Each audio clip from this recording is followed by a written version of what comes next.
እንደምትመለከቷት በጣም ተጨንቃለች፣ እያለቀሰችም ነው። በጣም ኪራ ይሞታል በማለት በጣም በጭንቀትና በሀሳብ ሮጣለች ማለት ነው። ምክንያቱም በጣም ተጨናንቃለች።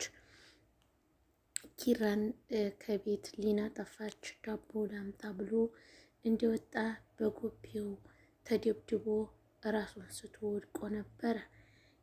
እናም ደግሞ ጽናት እንደምትመለከቷት በጣም ተበሳጭታ ነበር። ጽናትም ኬሷ ሊናም በጣም እያለቀሰች ነበር። ከምንም በላይ ራሷን መቆጣጠር አቅቷት በጣም ነበር ስታለቅስ የነበረው። ሊና ከአሁንም ቢሆን ያን ሰውዬ ከአጠገቧ ካላራቀች ብዙ ችግሮች ሊፈጠሩ ይችላሉ። ሰኒ እንግዲህ በሄደበት በገጠሩ የአንዲት የገጠር ልጅ ከጆከር ላይ አይኗን ጥላበታለች።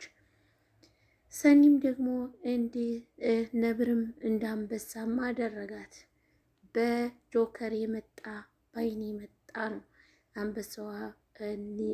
አንበሳዋ ሰኒ ያችን የገጠሯን ልጅ ወርቄ ነው ብርቄ የምትባለውን ልጅ በጥፊ ያጠናገረቻት ማለት ነው።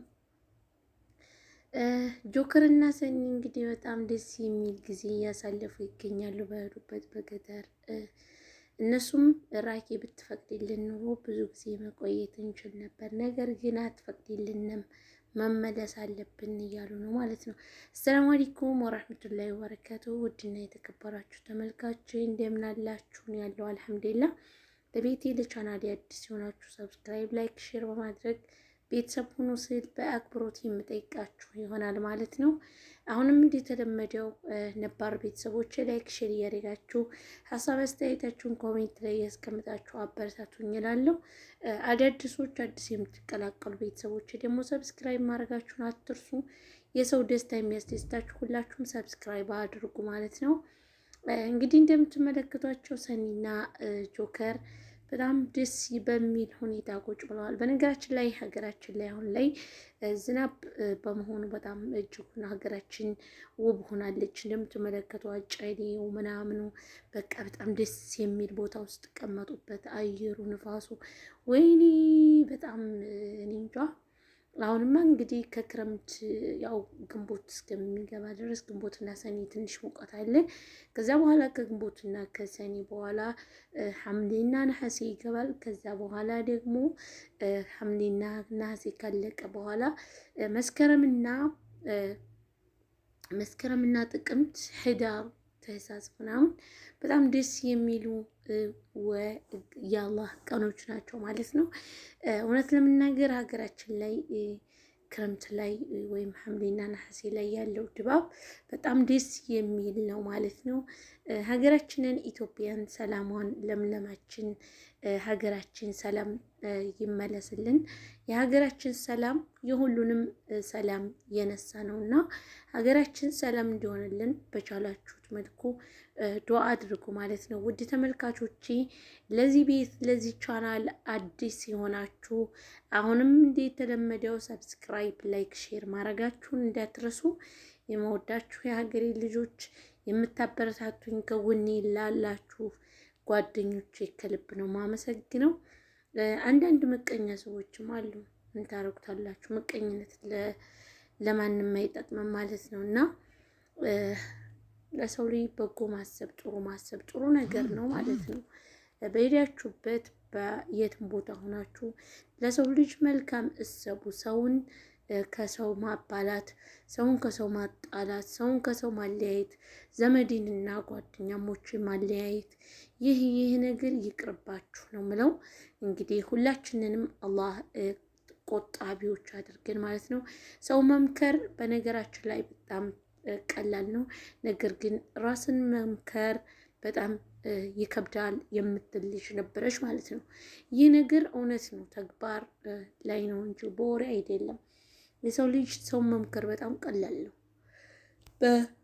በአጋጣሚ ተረስተ ሰው ልንመክር እንነሳለን። ነገር ግን ደግሞ ራስን መምከር በጣም ከባድ ነው ማለት ነው እና ቤተሰቦቼ ሀገራችንን ለምለሟ ሀገራችን ሰላም ትሆንልን፣ ሰላሟ ይመለስልን። አሁን ላይ በጣም ዝናብ ነው፣ በጣም ደስ ይላል። ሀገራችን አዝሬት የሚዘራበት እርሻ የሚዘራበት አፈር ብሉ እናንተ። በጣም ነው የምታናዱት። በጣም ነው የሚያናዱኝ እነዚህ ሰዎች። ሆዳቸው አያባራም። እውነቴን ነው የምላቸው። አንዴ አንዱን ይላሉ፣ አንዴ አንዱን ይላሉ። በቃ በልተው አይጠግቡም። እንዲህ ጅብ ናቸው። ላይ አናደዱኝ። ቅድም ከትንሽ ግማሽ ሰዓት በፊት ቡና ሰርቼ ጣፋጮች ምናምን በላልተዋል። አሁን ላይ ደግሞ ምን ይላሉ? ይኸው አሁንም ድጋሚ ጣፋጭ ማለት ነው። እና ምን ማድረግ ይቻላል? ቤተሰብ እስኪ ስራ ፈልጉ፣ ሌላ ስራ ፈልጉልኝ እስኪ። እና ሰኒ እንግዲህ ሾከር ላይ ስታፈጥባት በጥፊ ደበደበቻት ማለት ነው። ባልየዋም ደግሞ ጆከር ኧረ ሰኒዬ እባክሽን አትጣሊ፣ ከሰው አገር ያለን ታግሽ እያለ እሱ ራሱ ይለምናታል ማለት ነው። እሷትን መታገዝ አልቻለችም። ባል የለትም ብለህ አትከተላት ብሏል አቡ አሚራ። እና ጀግና ሰው ደስ ይላል። በነገራችን ላይ ፈሪ ሰው አልወድም እኔ ማለት ነው። በተለይ የወንድ ፈሪ። እውነቴን ነው የምላቸው። አንዳንድ ፈሪና ጅል ወንዶች አሉ ማለት ነው። ሚስቶቻቸው ራሱ ቢደፍሯቸው እንኳን የማይናገሩ እበት የሆኑ ወንዶች አሉ። የሴት ፈሪ እንኳን ምንም አይደለም፣ ወጉ ነው። አንተ ሴት ተብሎ ያለ ሴታ ሴት ይባላል። እና የወንድ ፈሪ አልወድም። የምሬን ነው የምላችሁ። በጣም ነው የሚያስጠላኝ የወንድ ፈሪ። እና ሁላችሁንም ወዳችኋለሁ ተመልካቼ። ሰብስክራይብ አድርጉ። እንግዲህ እንደምትመለከቷት መሩ ልትጠይቅ መጥታለች ኪራን። ኪራ ደግሞ ራሱን ስቶ ወድቆ እሱን ሊጠይቁ መጥተዋል ማለት ነው። ሁላችሁም ሰብስክራይብ አድርጉ፣ ላይክ ሼር ማድረጋችሁን አትርሱ። ለዚህ ቤት ለዚህ ቻናል አዲስ ናችሁ እዚህ ጋር ሰብሰብ ብለው እንግዲህ እንደተለመደው ኪራም ራሱን በሻሽ አስሯል።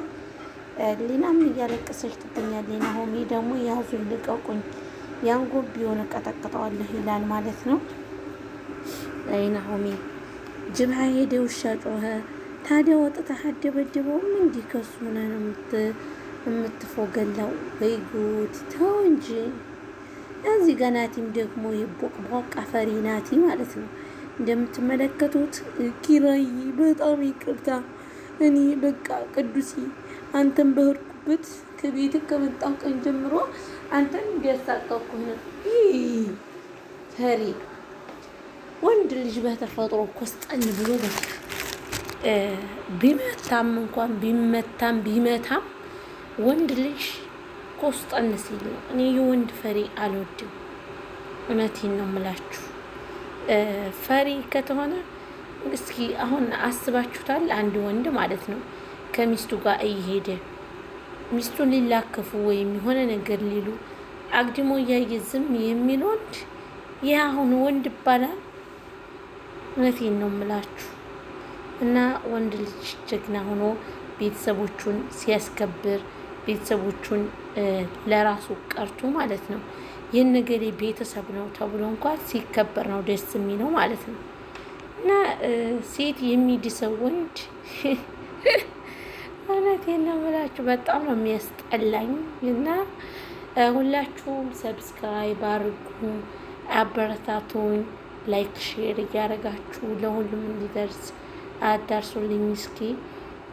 አሁን እንግዲህ ስንት ወር ነው የቀረው መሰላችሁ? አመት ሊሞላው ዩቲዩብ ከከፈለኝ ማለት ነው። በጣም ነው የሚያሳዝነው።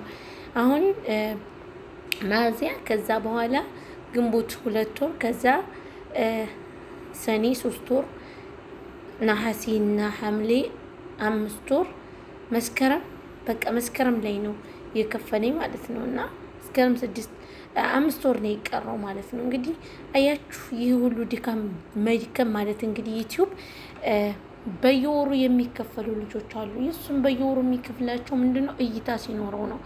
የኛ ግን ድካም ብቻ ነው ማለት ነው። እና ሁላችሁም ዩቲዩቡን እዩልኝ፣ ቪዲዮውን እስከ መጨረሻው ይሉኝ፣ አታሳልፉ በሮችን። ማስታወቂያዎችን አታሳልፉ።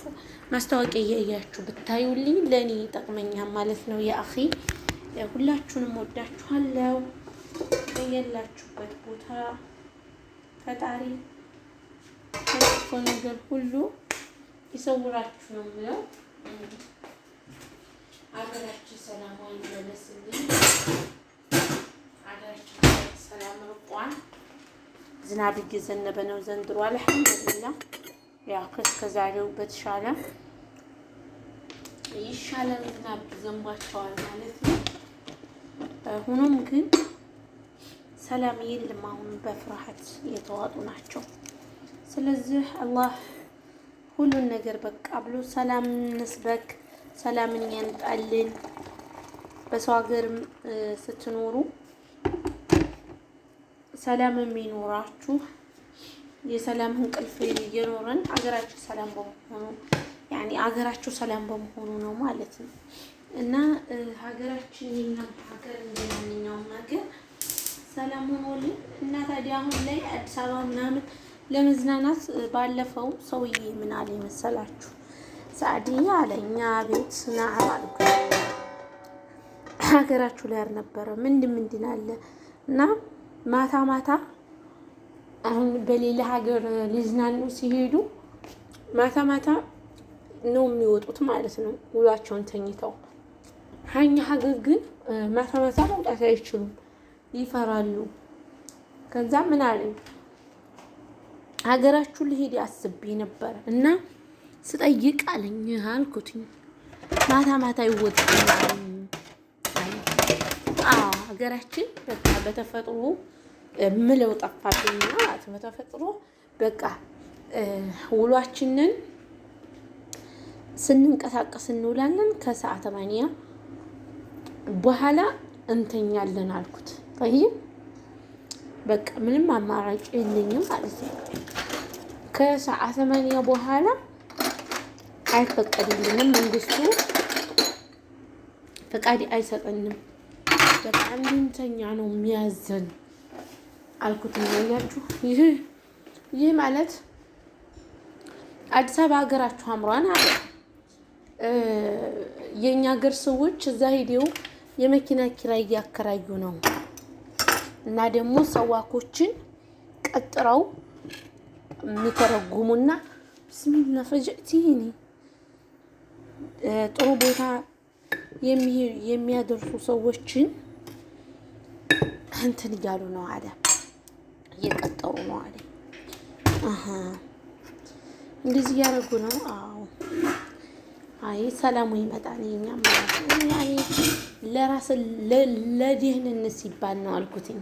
አያችሁ በቃ ምለው ሲጠፋኝ ለደህንነት ሲባል ነው። ለማንኛውም ነገር ፊ ሐራሚ የሚሰርቅ ሰው አለ አለኝ። አያችሁ የምታፍሩት እንግዲህ እንደዚህ ሲሆን፣ አይ በማንኛውም ሀገር እኮ እንደዚህ ሲሆን ደስ ግን አንተ አረብኛ የሚያውቅ ሰውና ሰው ብቻህን መሆን የለብህም፣ አረብኛ የሚያውቅ ሰው ጋር መሆን አለብህ አልኩትኝ። ምክንያቱም አይታወቅም በማንኛውም ሀገር የኛ ሀገር ብቻ ሳይሆን በማንኛውም ሀገር ላይ እንደዚህ አይነት ነገር ሊያጋጥም ስለሚችል ብቻህን መሆን የለብህም አልኩትኝ ማለት ነው። ምክንያቱም ምንም አይነት አማራጭ የለኝማ። በቃ ስለ ሀገሬ ጥሩ ነገር ምን ብዬ ሀገራችሁ አብራን አለኝ። ነገር ግን አማና የለውም አለኝ። ምክንያቱም ሌሊት ያስፈራን ብለዋን አለኝ። ምንም አላልኩም። አላህ እንደው ኢትዮጵያ ሰላምሽ መለስ በቃ እኛም በሰው ሀገር ላይ ኮርተን እንድንናገር ሰላምሽ መለስ አለ። ሌላ ምን እላለሁ ብላችሁ ተመልካቾች፣ በጣም ከባድ ነውና ምን ማድረግ አይቻልም። ሀገራችንን አላህ ሰላም ያርግልን። ሁላችንንም ወጥቶ ከመቅረት ይጠብቀን ይሰውረን።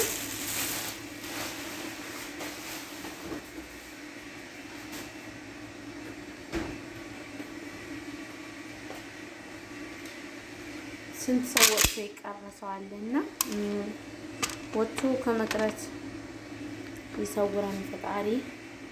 ሻይ ላደርስ ነው እንግዲህ። ከዘጋባችሁ በቀጣይ ቪዲዮ እንገናኝ። ካልዘጋም ደግሞ ተቀመጡ። እንደነገርኳችሁ ጋዋ ድርሼ ነበር። ሻይ ትምሺ ትሩሄ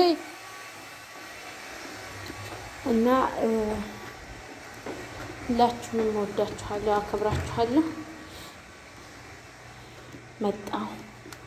እንዳትንቀሳቀሱ፣ የትም እንዳትንቀሳቀሱ። ቶሎ አድርሼ እመልሳለሁ።